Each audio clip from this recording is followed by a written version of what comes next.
I am asking you for the last time. Who is responsible for this pregnancy, Nneka? Nneka could not utter a word. She stared at the floor. She stood frozen, her mouth open but empty. She had been sternly warned not to say anything or she would be destroyed. The tone of the threats was loud enough to make her dumb. If you don't say who is responsible, you will be expelled from this school today, Mrs. Okoro repeated. The threat of expulsion hung in the air. Nneka broke down in tears. She thought of her parents, her siblings and friends. She thought of the shame she has brought upon them. Father Innocent, she muttered, almost like a whisper. Mrs. Okoro was shocked. She couldn't believe her ears. She thought she didn't hear well. She thought she must have misheard the name. Who? She whispered as well. Who did you mention?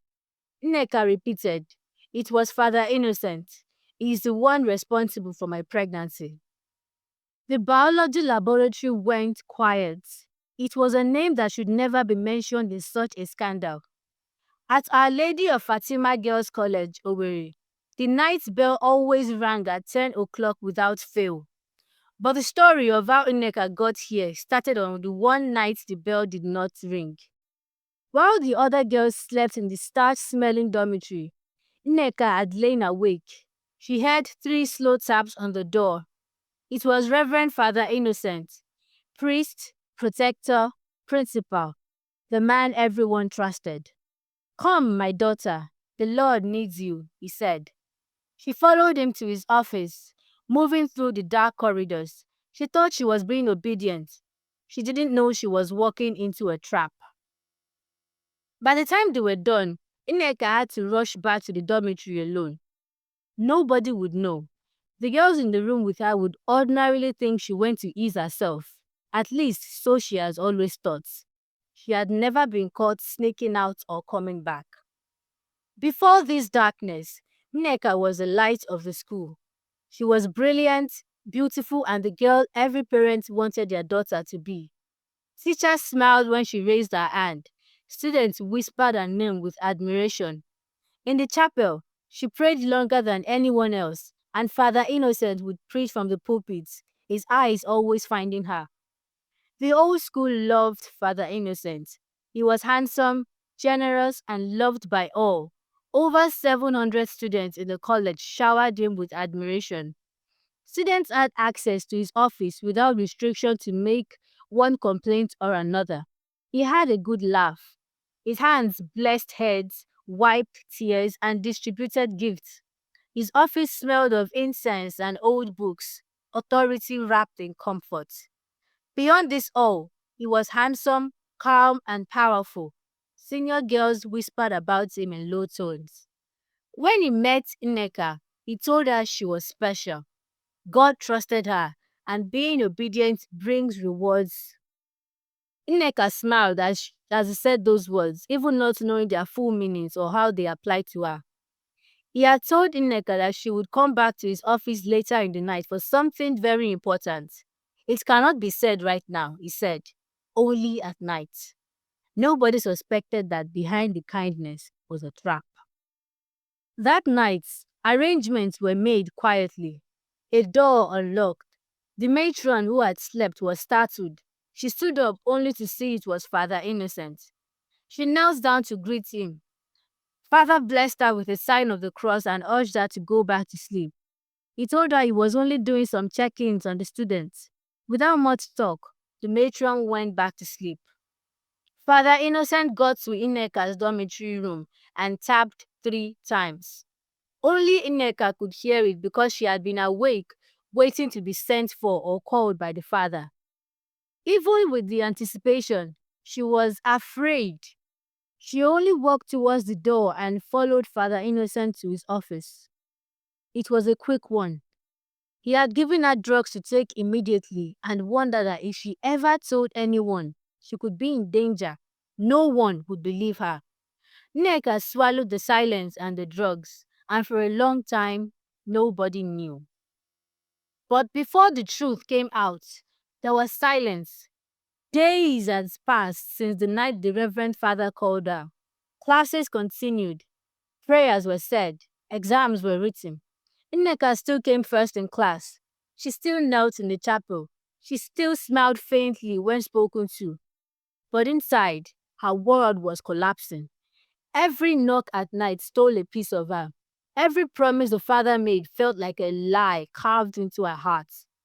By the end of the first term, she returned home thinner, quieter, carrying wounds no one could see.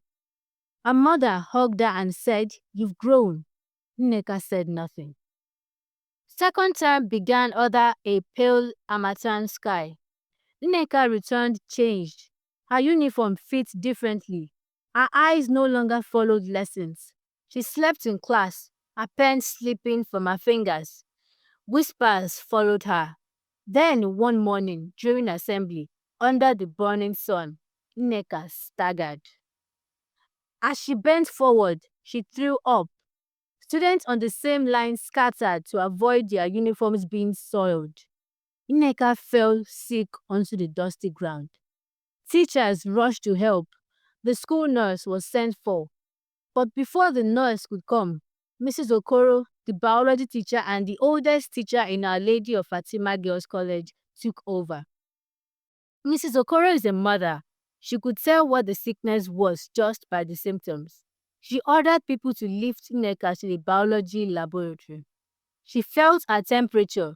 She checked her eyes. The question that came next was born more from motherhood experience than professional knowledge. "My child," she said, "you are pregnant." She reached into her handbag and brought out a simple pregnancy test kit. She locked the door to avoid interference. She handed the kit to Nneka, told her to pee in it and come back. When Nneka returned, Mrs. Okoro stared at the results. She wasn't shocked anymore. The question came out loud and direct. "Who is responsible for this pregnancy?" she asked. Nneka didn't say a word. "I'm going to ask you for the last time," Mrs. Okoro pressed. "Who is responsible?" Nneka was confused. Words couldn't come out, not because she didn't want to answer, but because the threat was strong. "Do not tell anyone." Mrs. Okoro told her she would be expelled. Nneka started shaking. She could feel the shame now. What would her parents say? Her siblings? She would become a laughing stock. She muttered a word. It was too quiet for Mrs. Okoro. "Who?" she asked again. Amidst tears, Nneka finally broke the silence. Nneka told Mrs. Okoro everything. The truth spilled out in fragments. Fear, threat, and a shame too heavy for a young heart to carry. Mrs. Okoro's eyes filled with tears. She told her it was not her fault. But in her heart, she knew nobody would believe them. Father Innocent was a giant in the parish and the school community. His influence was too heavy to crush with just the word of a schoolgirl. Mrs. Okoro looked at Nneka and thought, "Poor child." For the first time, Nneka wept freely. When the news moved through closed doors, faces hardened. Father Innocent denied everything. He held his Bible tightly, his voice sounding wounded. "How dare you accuse a man of God?" the supporters asked. Nneka stood alone. Her silence became suspicion, and her truth became an inconvenience. The school's reputation mattered more than justice. The decision was made. Nneka was to be expelled immediately. Father Innocent told the vice principal, Mrs. Rose, to call Nneka's parents. When they arrived, the vice principal pleaded with them. She said the school did not want a scandal. She promised to investigate and then get back to them. Nneka's father, a knight in the parish who knew the priest well, left without a word. As Nneka and her parents walked out carrying her load, the shame was unbearable. Everyone looked at her with deep shock. They could feel the walls talking as they passed. The murmurings were like shouts, but the teacher stayed silent. To them, it was best for the school. No scandal in Our Lady of Fatima. But one teacher was displeased, Master Kunle, the youth copper. He had seen movement towards the principal's office at odd hours. He had tried to share his suspicions with the other teachers, but they told him to mind his business. They said Father Innocent was a kind and generous man. With Nneka's expulsion, Master Kunle decided to act. He mounted a secret camera near the principal's office. For 1 week, he gathered evidence. What he saw shocked him.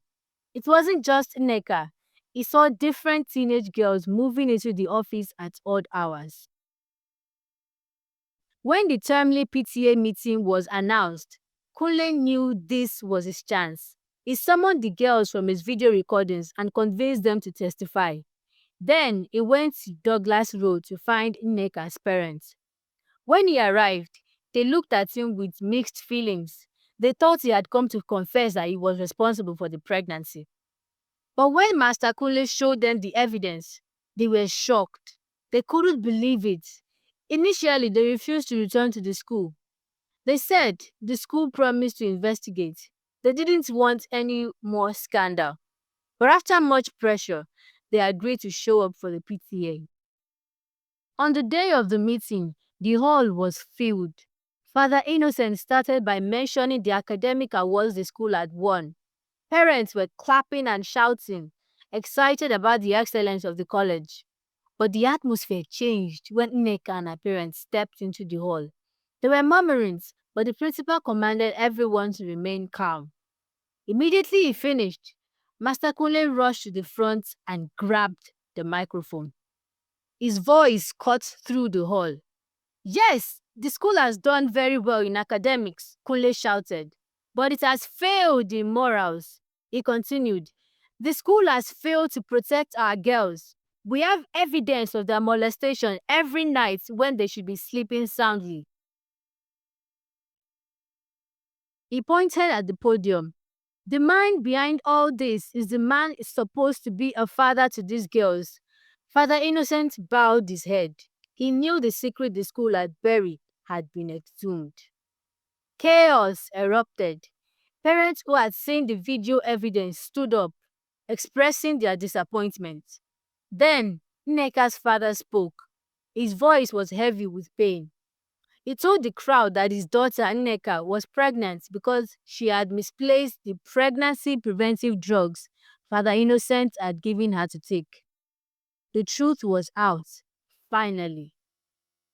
Before he could finish, two police officers stepped forward. They handcuffed Father Innocent and took him away. As they marched past the school compound, there was thunderous jubilation. The students celebrated their freedom. Master Kunle was thanked for his courage and was retained as a teacher. Weeks passed. School resumed. Bells rang. Life moved on. Mrs. Okoro took over as the new principal, but Nneka did not return. Her future had been used to make a sacrifice for others. The bell rings again at Our Lady of Fatima, but something invisible was broken forever. This has been Tales with Echoes. Don't forget to like and subscribe for more stories from the African heartland.